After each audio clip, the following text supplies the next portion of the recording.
Olá, boa noite a todos. Meu nome é Júlia Crispim Brandão. Estou aqui para apresentar mais um episódio da nossa série Educação para Todos. E hoje a gente está com a psicóloga Larissa Karen da Costa Meyer, da cidade de Pouso Alegre.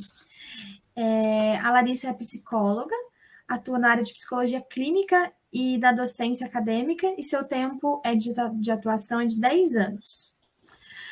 Boa noite, Larissa. Muito obrigada pela sua presença, pelo seu tempo. A gente está muito feliz. O meu grupo, o Grupo Unis, estamos todos muito felizes em te receber aqui no nosso projeto. Boa noite, é um prazer participar, contribuir e fazer essa troca de informações, né? De experiências. Sim. Larissa, para a gente começar, eu queria te perguntar: você sempre quis cursar psicologia? Bom, a questão da escolha profissional, né, é uma questão que vai se desenvolvendo ao longo, desde a nossa infância, né, desde aquele momento das nossas fantasias e das nossas experiências de vida.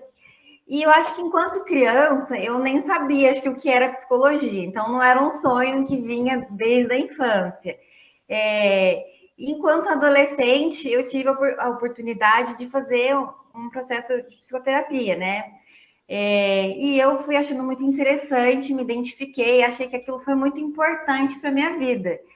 E aí acabou me despertando o desejo de fazer psicologia.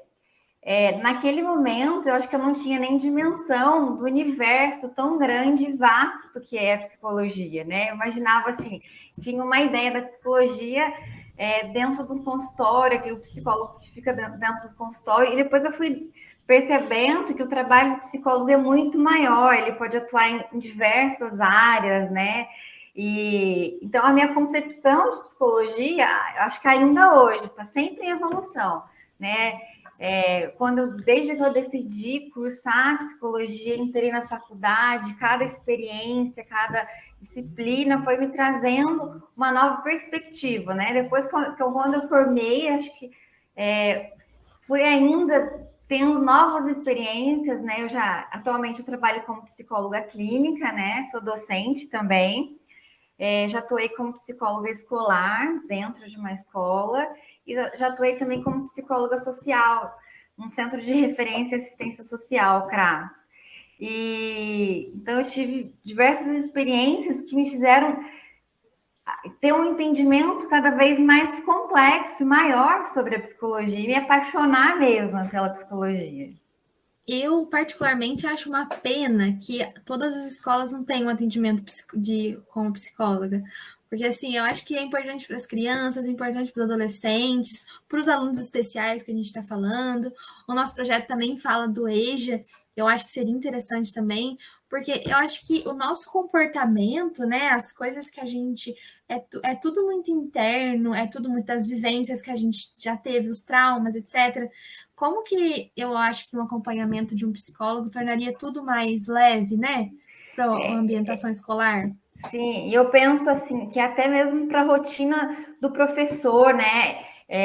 Quando eu trabalhei na escola, eu trabalhava muito dentro da equipe multidisciplinar. Então, tinha uma psicopedagoga e uma fono, né? Então, a gente trabalhava de forma multidisciplinar, atuando de forma coletiva dentro da escola. Então, não é aquele trabalho individualizado. Eu não fazia psicoterapia dentro da escola, mas eu sempre fazia um trabalho de orientação aos professores, pais, participava de capacitações. Então, esse é o trabalho. E quando você falou assim a respeito, né, de como seria importante que a gente tivesse psicólogos escolares, né, em todas as escolas, né? Hoje a gente tem uma lei na verdade, que regularizou isso, que é a Lei 13.935, de 11 de dezembro de 2019, que ela dispôs sobre a prestação de serviços de psicologia e de serviço social nas redes públicas de educação básica. Na verdade, foi uma lei que tramitou ali no Congresso, Câmara dos Deputados, por volta de 20 anos, essa lei, Nossa, né? muito tempo. Muito tempo. Ela quase foi vetada pelo presidente Bolsonaro em 2009, então 2019, desculpa, ela foi aprovada. E aí você me pergunta, mas então, por que a gente não tem psicólogo escolar em todas as escolas, né? Então, a gente tem vários empecilhos de a gente pensar em questões políticas, questões econômicas. Na lei de diretrizes e bases, o que se coloca como profissionais da educação, por exemplo, professores, coordenadores, não é colocado o psicólogo como um profissional da educação, então a gente não teria um fundo para o pagamento do trabalho do psicólogo, né? A gente teve, né, em 2016, que com a saída da presidente Dilma, houve um bloqueio. A gente ia ter o Plano Nacional, né, de PNE com a vigência de 10 anos, que estabeleceu a meta de que o país deveria, ao final desses 10 anos, ampliar os investimentos da educação até alcançar o indicador de 10%. Porém, né, aí com a saída da presidente Dilma, então, o atual presidente Temer, ele congelou, né, esse plano. Então, a gente realmente não tem a questão econômica do nosso país não propicia que a gente tenha, no momento, psicólogo em todas as escolas. Eu vou dar um exemplo. Quando eu trabalhei enquanto psicólogo escolar, a verba que pagava o meu salário era da saúde, não era da educação. Né? Então, na folha de pagamento, eu era como se fosse contratada da saúde e eu tinha que ser prestadora de serviço, né? Como emitindo nota fiscal. Então, a gente tem empecilhos econômicos, a questão da própria lei que tem que ser colocado o psicólogo como um profissional que faz parte da comunidade escolar, a questão política. Então, tem muitos empecilhos. Embora, então, a gente tenha essa lei, né, que ela foi legalizada em 2019, né, que é 13.935, porém, depois disso, o Brasil passou por uma grande crise econômica, então não viabilizou que a gente tivesse realmente psicólogos em todas as escolas, mas seria muito importante, tanto para o apoio aos alunos, aos docentes, como aos familiares. Com certeza. Uma coisa que eu percebi ao decorrer das entrevistas que a gente está fazendo é que a educação especial ela é muito cara para o governo e o governo não gosta de investir em educação. Porque eu conversei com a Marcele, que é uma intérprete de Libras, em uma das nossas entrevistas, e é uma das coisas que a gente também conversou, porque para ter professor de apoio, para ter intérprete, para ter psicólogo, para ter fonoaudiólogo, né? Tudo isso é muito caro. Só que a gente tem o dinheiro do Fundeb, que era para ser destinado unicamente para a educação. Só que no Brasil a gente não vê isso acontecendo, né? A gente vê, às vezes, um dinheiro sendo desviado para outros quesitos em muitas cidades e não pagando os funcionários, não pagando os professores da maneira que deveriam ser pagas, né? E como as únicas pessoas que perdem com isso, infelizmente, são as crianças.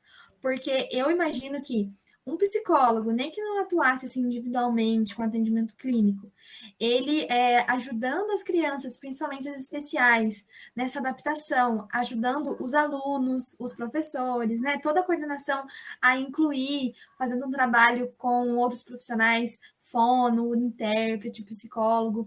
Como que essas crianças estariam muito mais integradas no nosso ambiente escolar, né? E como elas acabam perdendo isso e às vezes indo para escolas, saindo das escolas regulares, indo para escolas especiais, porque lá elas têm esse apoio que na escola regular ela não tem. Uma coisa que eu também percebo, né, e percebi dentro dessa minha experiência, que essa falta de incentivo do governo deixa os professores muitas vezes sem recursos, até recursos de não só materiais, mas de investimento com relação à capacitação. Então, às vezes, o professor ele não sabe o que fazer com aquele aluno, porque ele não tem conhecimento, às vezes, suficiente. Então, eu acho que uma das principais coisas que deveria investir também em capacitação dos professores, né? Porque o professor capacitado, ele consegue, né, fazer milagres ali na sala de aula, né? E a gente tem professores que são muito mal remunerados, não trabalham em dupla jornada, e excesso de trabalho, e ainda, né, e sofrem, às vezes, dessa carência de informações. E eu vejo que professores que ficam desesperados, se sentindo desamparados, parece que é essa a palavra, o sentimento de desamparo do professor é muito grande. Por isso que eu volto a repetir, o papel do psicólogo escolar não é de, né, de fazer uma psicoterapia dentro da escola, mas é de criar um ambiente de mediação do aluno com o professor, do professor com os outros membros da equipe, de apoio, principalmente a esse professor. E eu me lembro, assim, né, de quando eu trabalhava na escola, né, não eram todos os dias que eu estava lá, mas quando eu estava, os professores tinham uma fala assim, que bom que você está hoje, parece que passava uma segurança para eles, assim, nossa, né, se acontecer alguma coisa, a Larissa vai resolver. Nem era assim, mas assim, é só de passar assim, eu tô aqui, né? A Larissa tá aqui, ela tá para apoiar nosso trabalho, sanar nossas dúvidas, compartilhar, e de forma alguma também a minha posição era de apontar erros, era sempre de ser uma pessoa para apoiar, de trabalhar em conjunto. Sim, eu acho que o professor ele tem muito medo de como ele age, né? Com os alunos no geral, não só para os especiais, por exemplo, de ferir sentimentalmente, porque a gente sabe como as palavras elas têm muito impacto, né? Uhum. E o que eu mais vejo na faculdade, em aulas, são alunos dando depoimento de como alguns professores feriram eles ao decorrer dos seus anos escolares. E às vezes não intencionalmente, creio eu, porque o professor, ele nunca quer fazer mal para o aluno, ele sempre quer, né, estar lá dando apoio. Como essa falta de informação, esse desamparo, como você estava citando, se tivesse esse apoio, por exemplo, do psicólogo, ajudaria eles, né? Sim, e essa ideia do psicólogo escolar, trabalhar dentro do coletivo, né? Que auxiliando o professor, ele vai ter um resultado coletivo, não apenas individual. Sim. Então, a presença do psicólogo na escola é muito importante para toda a comunidade escolar, né? Às Sim, vezes, para atender pais que também, às vezes, têm dificuldade em entender alguma questão que a criança está passando, orientação dos pais é muito importante, e às vezes cabe não ao professor, né, alguns tipos de orientações, mas ao psicólogo junto com a equipe técnica. com certeza. E você acha assim, partindo para uma outra pergunta, que existe um certo estereótipo por parte, às vezes, dos pais, por exemplo, para procurar um psicólogo, na psicologia clínica, por exemplo, porque quando o aluno tem um grau de deficiência mais avançado, eles já procuram. Mas alguns são mais leves, né? Por exemplo, quando está descobrindo o autismo, os alunos que têm TDAH, às vezes, ou alguns que têm eles são hiperativos, né? Então, assim, são graus que às vezes algumas pessoas erroneamente consideram que é normal, entre aspas, e acabam não procurando esse atendimento clínico. Você acha que existe esse preconceito? Existe, né, uma dificuldade de entender, afinal, qual que é o trabalho do psicólogo? E muitas vezes um medo de se expor socialmente, né? De, nossa, meu filho, estou levando meu filho no psicólogo. E o quanto também é importante que esses pais façam acompanhamento psicológico, né? Quando a gente fala assim que uma criança apresenta algum déficit, algum transtorno do neurodesenvolvimento, TDAH, dislexia, autismo, né? Qualquer um desses transtornos, que são da área cognitiva, mas eles podem acarretar também questões emocionais, transtornos mais da área do humor. É muito comum que uma criança que tenha, por exemplo, um déficit de atenção e hiperatividade, que comece a apresentar baixo rendimento escolar, comece também a apresentar baixa autoestima, possa isso predispor até mesmo a uma depressão. E aí tudo isso, né, vai gerando uma problemática que vai crescendo cada vez mais, né? E aí esse protelar para procurar ajuda vai fazendo com que esse problema cresça cada vez mais, né? Ele vai tomando uma dimensão cada vez maior. Então, a problemática que se inicia, às vezes, apenas como uma dificuldade escolar, ela termina com um problema comportamental, um problema a nível emocional. Então, o procurar ajuda psicológica é importante para que, às vezes, adequações sejam feitas, para que orientações sejam realizadas, né? Às vezes aquela criança ali pequenininha, muitas vezes pensa, nossa, mas meu filho de 5 anos, será que precisa ir ao psicólogo? Às vezes ele vai mais para que os pais sejam orientados com relação à conduta que se fazer, né? Então, e quando você falou assim, a concepção errônea, os pais muitas vezes pensam também, eu vou levar meu filho para o psicólogo, ele vai entrar lá na sala do psicólogo, o psicólogo vai fazer um milagre e das portas para trás é com ele, não é comigo, né? E não é por aí também, né? Os pais precisam se responsabilizar e se envolver com esse processo. Então, exige um processo, assim, né? Muitas vezes os pais inicialmente estão no processo de negação, de que precisam da ajuda, que eles precisam de recorrer ao profissional, né? E acham, não, a gente vai dar um jeito, a gente vai tentar resolver aqui, né? E temos que também respeitar o tempo de cada um.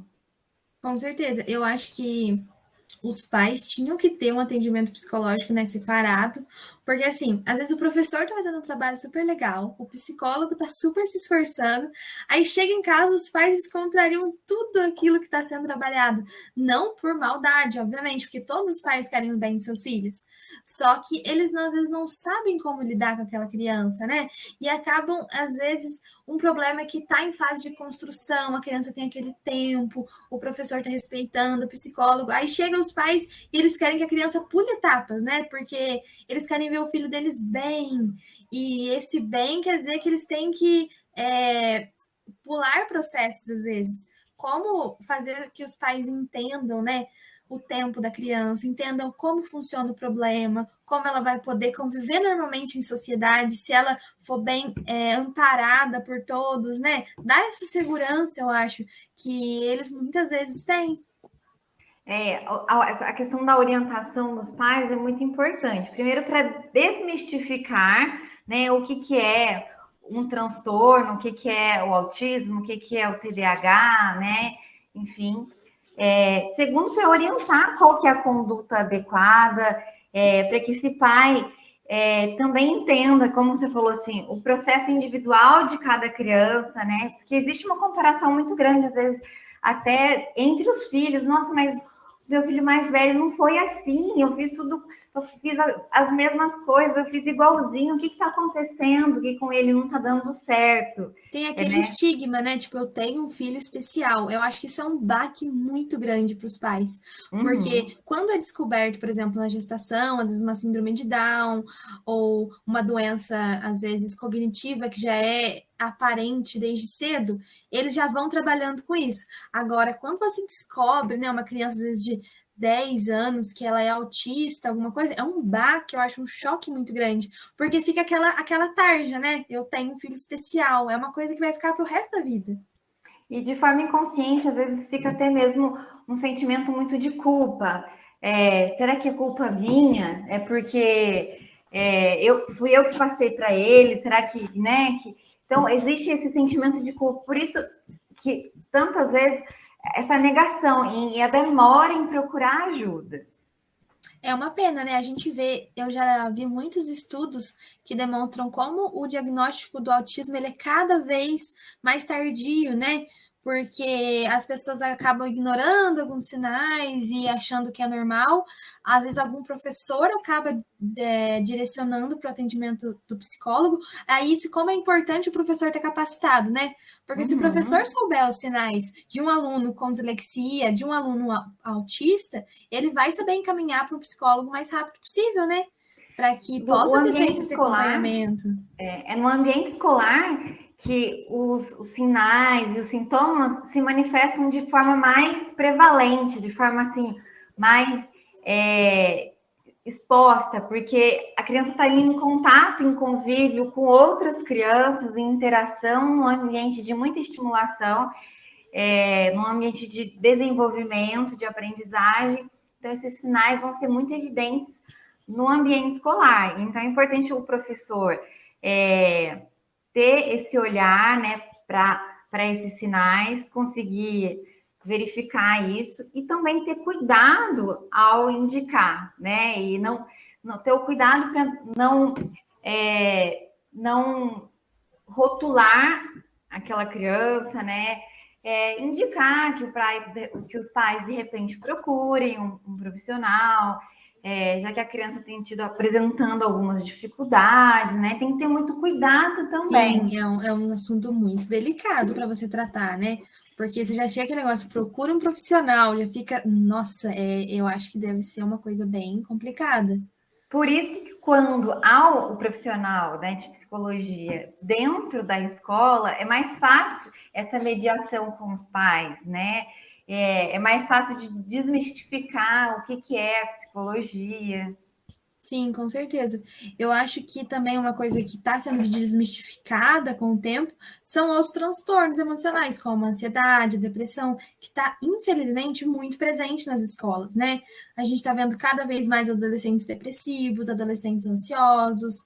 Como que esse psicólogo presente nesse ambiente vai saber ajudar, né, a direcionar, às vezes, para um atendimento clínico especializado, para um tratamento, para que não atinja casos extremos, né? Porque muitas vezes os Sim, pais não percebem os sinais, muito por desinformação, né? sim. Porque, às vezes, como eles dizem, na época deles não tinham essas coisas, né? E daí acaba gerando um problema que é diagnosticado muito tarde. Esse psicólogo presente lá vai com um diagnóstico precoce e vai conseguir tratar da maneira mais correta possível, né? Sim, fazer os encaminhamentos devidos, estar acompanhando, né, os alunos de forma a verificar se há algum sinal diferente de alguma mudança comportamental. Sim, com certeza. E quando você está atuando assim com as crianças especiais, tem algum relato, alguma queixa assim que você acha que é mais frequente quando eles falam de serem incluídos nas escolas, do ambiente escolar? Você acha assim que tem alguma coisa que é mais forte nessas crianças? Eu acho que da fala das crianças nem tanto, mas da fala dos pais mesmo, da dificuldade da escola se adaptar a essas crianças, né? Isso do relato que eu ouço no ambiente clínico, né? Da dificuldade da escola se adaptar, às vezes o preconceito dos pais, dos coleguinhas, né? E já ouvi falar, pais falando assim que os colegas mudaram de escola porque não queriam conviver com aquela criança, então, mas é dos pais, assim, que eu vejo, assim. É porque as crianças não têm muito, né? As crianças até incluem mais, eu acho. É um pouco por inocência, né? Porque para elas são todos iguais. Eu acho que Os o primeiro é a adultos que gente têm isso, né? pensar que, por exemplo, hoje eu tenho 34 anos, né? Na minha época, né, eu nunca imaginei ter um colega especial na sala de aula. Hoje as crianças, elas já desde pequena convivem, né, juntamente com essas outras, né, as crianças típicas e as crianças atípicas convivem no mesmo ambiente. Então, para elas é algo muito mais normal do que para mim e para você, talvez, né? E para quem esteja ouvindo, porque eles já nascem, já desde que eles entram na escola, eles já vão conviver com algum coleguinha que tem alguma dificuldade. Já para os adultos, na nossa época, a gente não tinha isso no ambiente escolar. Então, é muito mais difícil para os adultos aceitarem do que para as crianças, porque elas já, desde o início da escolarização, elas já estão convivendo com esses colegas. Sim, porque graças a algumas leis, né, que estão colocando as crianças em escolas regulares, essa é a importância. Mas infelizmente estão tentando, né, aprovar essa nova lei que faz com que as crianças voltem para as escolas especiais, o que eu acho uma incrível pena, Sim. porque eu conversei isso com até a advogada que a gente fez entrevista, e a gente estava conversando que é uma pena, porque é um grande avanço e agora a gente está retrocedendo, né? Vai na contramão de todas Sim, né, as leis e até mesmo declaração de Salamanca, sim, desde lá, né, do final dos anos 90, que a gente já tem tido, né, alguns movimentos. Infelizmente, só na Constituição de 88 que a educação para as crianças e pessoas especiais foi incluída na Constituição, falando assim, vocês têm direito à educação. Agora, pensar, 1988 foi ontem, né? É muito estranho pensar que eles não tinham direito assegurado na Constituição, alegando que eles tinham direito à educação. Eu acho as escolas especiais incríveis, elas fazem um trabalho sensacional de apoio, só que eu não anulo elas como complemento. A escola regular é importante para a socialização tanto dos alunos especiais quanto dos alunos. Não gosto de usar a palavra normais. Mas a gente pode falar típicos e atípicos. Tudo bem, vou começar a usar esse termo. Eu sempre tenho um pouco de medo de usar um termo meio errado, sabe? Então, as crianças, assim, típicas, elas precisam também, né, conviver. Então, eu espero que essa lei não seja aprovada, porque eu acho que... Dentro da psicologia, a gente tem uma teoria que eu acho que embasa muito essa questão da inclusão, que é o Vygotsky, né? Que ele fala sobre uma das principais conceitos da teoria sociohistórica de Vygotsky, da zona de desenvolvimento proximal, né? A gente estuda isso na faculdade, o ZDP, né? Isso, né? Que é o desenvolvimento real e o potencial, até onde a criança pode chegar. E esse ambiente de mediação a criança vai ter na escola, né, regular, né? Porque na escola especial ela vai estar convivendo com outras crianças que também têm dificuldade. E na escola regular, ela vai ter esse ambiente que ela vai estar convivendo com outras crianças que vão ajudar a estimular esse potencial a mais. Sim, com certeza. E Larissa, se você pudesse indicar para a gente um filme ou um livro do universo da psicologia para quem quiser aprofundar mais nesse conhecimento, você tem alguma indicação? Já que a gente está nessa temática mais, né, da questão da educação inclusiva, eu vou indicar um livro, Transtornos da Aprendizagem, abordagem neurobiológica e multidisciplinar. Uma das autoras é Rota. É um livro que abrange diversos transtornos da aprendizagem, eu acho legal, assim, um livro para ter como consulta, tanto para psicólogos como para pedagogos, assim, para quem trabalha com esse universo mesmo da educação. Porque a gente eu que sou futura pedagoga e os atuais já formados, a gente sempre tem que estar se atualizando, né? Se informando e sempre tentando adquirir cada vez mais conhecimento para que a gente consiga ajudar as crianças da melhor maneira possível, né? E com relação a filmes, né? A gente tem tido, assim, vários filmes e séries abordando, né, o universo, principalmente do autismo. Mas eu acho que primeiro, assim, a gente precisa ter um conhecimento científico. Eu sempre bato na tecla disso, assim, né? Eu gosto muito de filmes, séries, mas o cinema é algo, às vezes, um pouco fantasioso. A gente precisa primeiro ter um conhecimento científico para conseguir ter uma leitura real daquilo que a gente vê na telinha, né? Para não romantizar nada, né? Porque Perfeito. Porque, assim, é um transtorno, aquilo dificulta a vida da pessoa em vários níveis, torna a vida dela, assim, com vários empecilhos, e às vezes o show business, assim, ele acaba deixando tudo lindo, né? Tudo maravilhoso, e aí as pessoas acabam tendo uma visão meio errônea, né? Do que é aquele transtorno. A gente não pode, por exemplo, romantizar a depressão, o autismo, né? Vários transtornos que às vezes são representados de uma maneira que eu acho que precisaria, que nem você disse, de um aprofundamento científico maior. Tem uma série que ela é até bem famosa, The Good Doctor, né? O Bom Doutor. Já ouvi falar. É um médico que ele tem TEA, né? Mas eu acho que eu, enquanto, né, estudiosa da área, eu consigo ter uma visão crítica a respeito da série. Mas eu penso muitas vezes, o público leigo, ao ver essa série, será que realmente está contribuindo? Então, eu me questiono um pouco sobre isso. Então, se a gente não tiver um conhecimento, primeiro, científico, às vezes a gente pode cair em alguns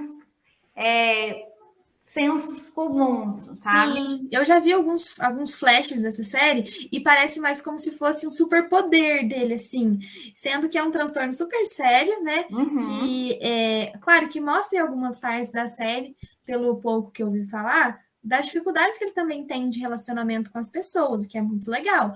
Só Sim, que a questão dele conseguir ser um super médico, entre aspas, acaba meio romantizando, é o que a gente acabou de falar, né? Como sim. se fosse assim um superpoder, assim, alguma coisa. E Uhum. não mostra todas as especificidades desse transtorno, né? Sim, porque cada indivíduo, cada criança vai manifestar esse transtorno de uma forma diferente. E aí talvez isso vai causar uma comparação, mas por que meu filho não é igual ao personagem da série, né? Então eu acho que esse é o questionamento que eu trago, assim, séries e filmes, assim, eu sou uma adoradora de séries e filmes, mas quando a gente fala sobre um assunto tão sério, eu acho que a gente tem que começar pelo meio científico.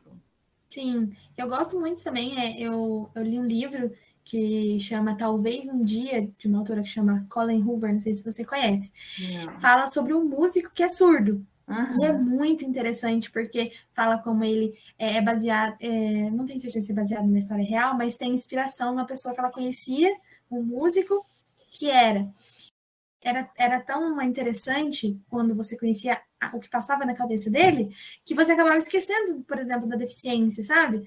Ficava uma Uhum. coisa assim que você ficava muito próxima do que passa na cabeça do personagem. Eu gostei bastante desse livro. Legal. Mas, Larissa, então vamos encerrar por aqui. Eu queria agradecer imensamente a sua participação. Aprendi muita coisa, aprendi sobre umas leis que eu não conhecia, aprendi. É muito interessante essa troca, né? Eu sinto que eu aprendo Sim. muita coisa. Eu gosto bastante. Queria te agradecer pelo seu tempo, pela sua disponibilidade e muito obrigada por topar participar do nosso projeto. Para mim também foi um prazer. A troca também é para mim, né? É sempre gostoso conversar com alguém que é mais jovem, está entrando nesse universo, está cheio de gás e energia, né, para aprender, para trabalhar. Então, também agradeço. Então, obrigada a todos por ouvirem o nosso episódio e ouvirem o nosso projeto. Uma boa noite.